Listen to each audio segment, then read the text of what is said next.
Hi, I'm Morgan, and you're listening to My Love Awakening, a writing series that captures a raw and intimate view of the processing and alchemizing I do when it comes to love and relationships.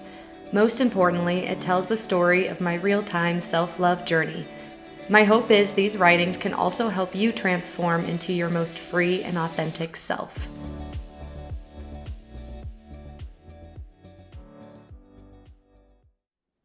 As a woman in my late 20s, when I tell people I've left a 7-year relationship, I'm almost always met with a wide-eyed look of shock, followed by their need to clarify.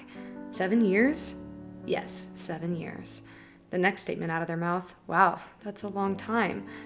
Indeed, 7 years is a long time, especially when it fell within the formative time frame of ages 20 to 27.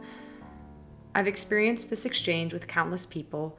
Every time it has me reflecting and contemplating. How do I possibly explain this 7-year time frame to people? How do I paint the picture of these 7 years? The truth is, I'll never be able to fully paint the picture, but hell, I'm gonna try. Those 7 years trapped me in a suffocating spiral. What was the fuel of this spiral? It was the contradiction and dissonance of loving and caring for him, yet sensing this knowing deep within that he was not the one for me. It was the accumulated shame of investing so much time and energy in a relationship that became clearer and clearer by the day I would never be able to live my truth in. It was the toxic cycles that would lead me to feel emotionally safe within the relationship only to have that quickly ripped from underneath me. It was the years of couples therapy that got me into the mentality if I can do better, I will be better, I can fix this. It was my complete lack of trust in myself. It was my low self-worth. It was my fear. My soul was desperate to drag me out of the relationship. Throughout the 7 years, I attempted to leave many times. I did break away for a 3-month period just to quickly make my way back into what was familiar, a return to the uncomfortable comfort of what I knew. Should I be with him? Should I not be with him? I excruciatingly pondered this for at least 6 of the 7 years we were together. He coined this as my draw to the crossroads. I returned to the crossroads over and over and over again. I truly believe I did it the obnoxious amount of times that I needed to for a reason. I did it until I was ready. It served as one of my greatest soul lessons to never bully myself out of honoring the truth burning inside of me. He claimed that I painted him as a villain. I did.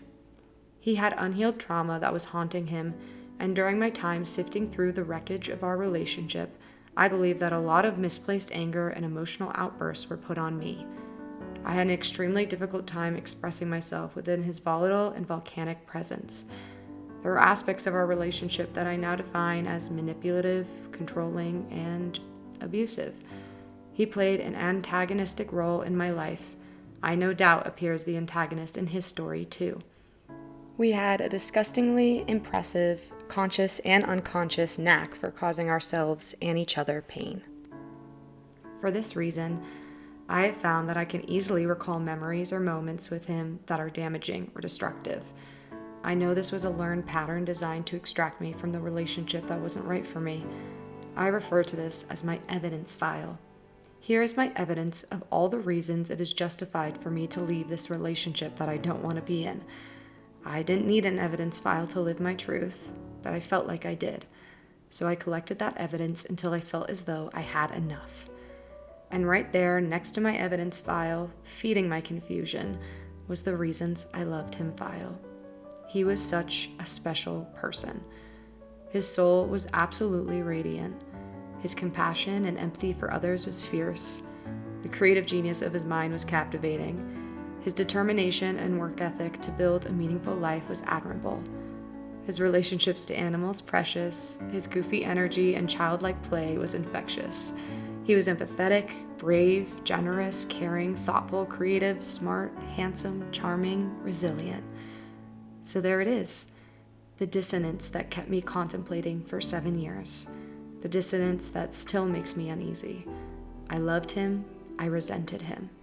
He had a beautiful soul. He was the villain in my story. He made me laugh. He made me sob. He celebrated me. He stifled me. He championed me. He shamed me.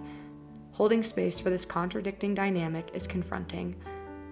My 7-year relationship was the greatest lesson I ever had.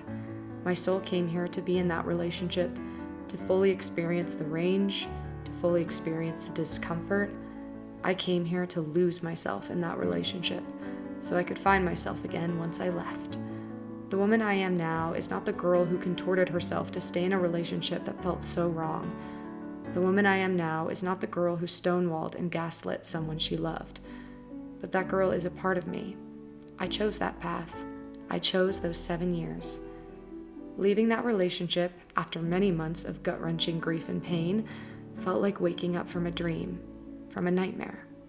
That is why I call it my spiritual awakening. It launched me into an era of immense healing and rebirth. Here I am, 2 years later, still mid-process, learning, growing, healing, reprogramming my brain regarding relationships, reprogramming my brain regarding life. I've tried to define this dynamic that we danced. Was it trauma bonding? Was it emotional abuse? Whatever it wasn't healthy. Our relationship was toxic and unsustainable. My stomach churns by how I allowed myself to endure so much pain and suffering for so long. Those 7 years were really confusing. I'm grateful they happened. I'm more grateful they're over.